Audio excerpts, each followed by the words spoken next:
In the khutbah, I spoke about the fact that only Lahori-Ahmadis were answering the objections that were being raised as a result of that article in the Independent about position of women in Islam. And I also said that no Sunni commented or replied to these. Now I cannot believe that there are so many Sunni businessmen and doctors and lawyers and accountants and members of parliament and House of Lords. I cannot believe that none of them saw this article. This excuse that they are not educated doesn't wash anymore. So the only conclusion we can come to is that you do not have an answer to these objections against Islam. And this is why whenever anyone criticizes Islam, anyone raises an objection, you shy away. And they don't have these answers because of a very dangerous concept that is prevalent amongst non-Lahori-Ahmadis. And that is that discussion of such topics is taboo.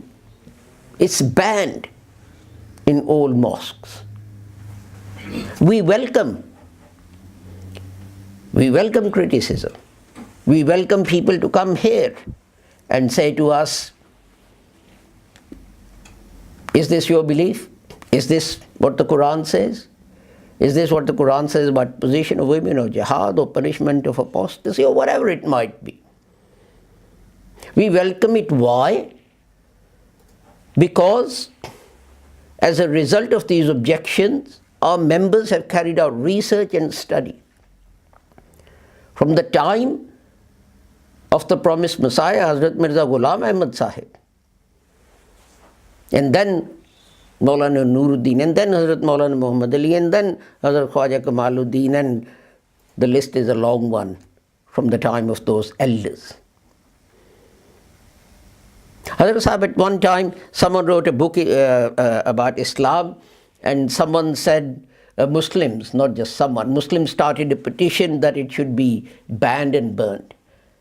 And Hazrat Sahib said, well, if you have it banned, fine.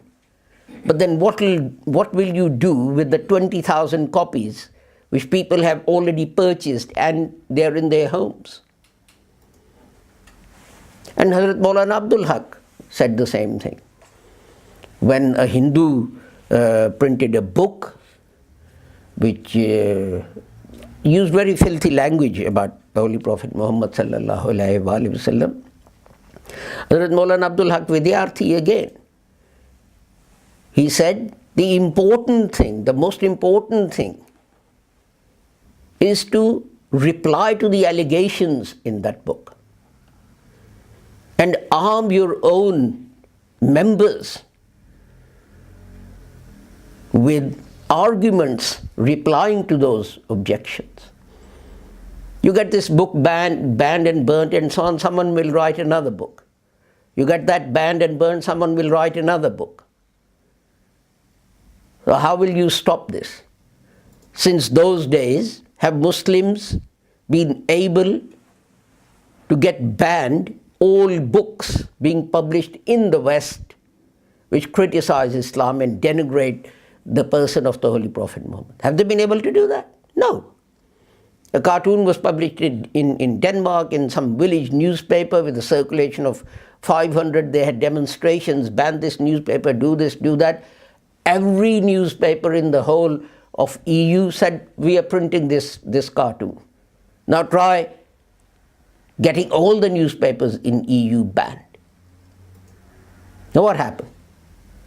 If they'd ignored that cartoon, it would have disappeared. Because they tried to get it banned, it got publicity throughout EU. And this is the danger of the laws some Muslim governments pass.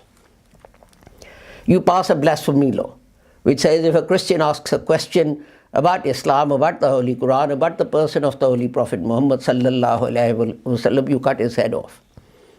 Fine, you can do that in country A or country B or wherever. But what will you do with a Christian who in England or France or Germany or Russia or China or Australia or New Zealand or Canada or United States or whole of South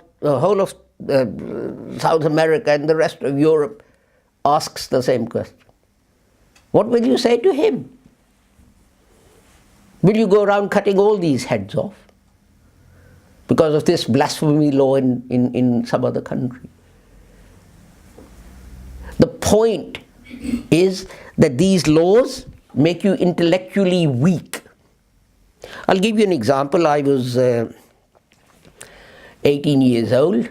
Yes, don't laugh. There was a time when I was 18 years old. I wasn't as old as this after I was born. And I went to university in London, University of London. And there was a gentleman there doing a doctorate. He was the secretary, what in UK would be permanent secretary of a department, some department, I forget which one, in Pakistan, and he'd won a scholarship because of his ability to come and do a doctorate in public administration in the UK. All very laudable, great. But 19-year-old white university students were arguing with him that it was bad to create Pakistan because it resulted in so many million people dying, it resulted in so much dislocation of population from India to Pakistan and Pakistan to India, and so on and so forth. And I sat there and I was listening to this argument, and this gentleman, who because of his ability in running a government department in Pakistan, had been given a scholarship to go to England and do a doctorate in public administration, he could not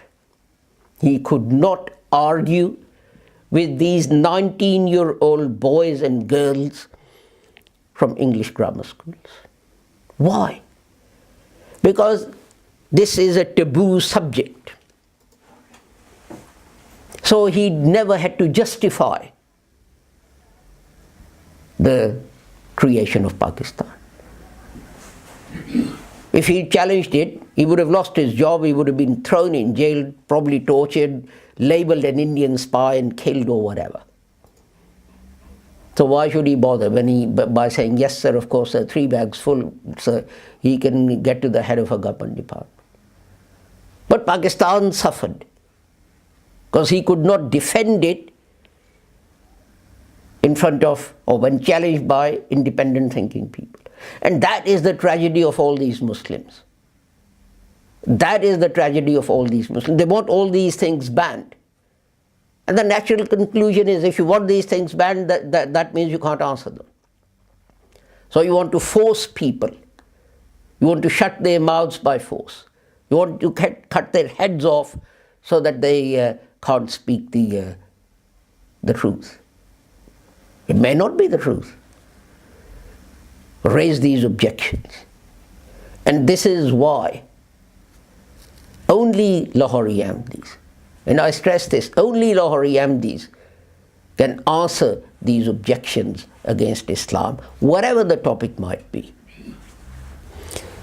So I request all our members to continue to improve their knowledge.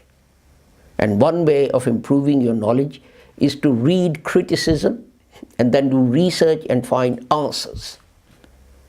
And not close your eyes. Not turn to another channel because this one is criticizing Islam. Write down the objection. Look into the Quran, look into the Hadith, look into books of Hazrat Mirza Ghulam Ahmad and all our elders and so on. That is all for today.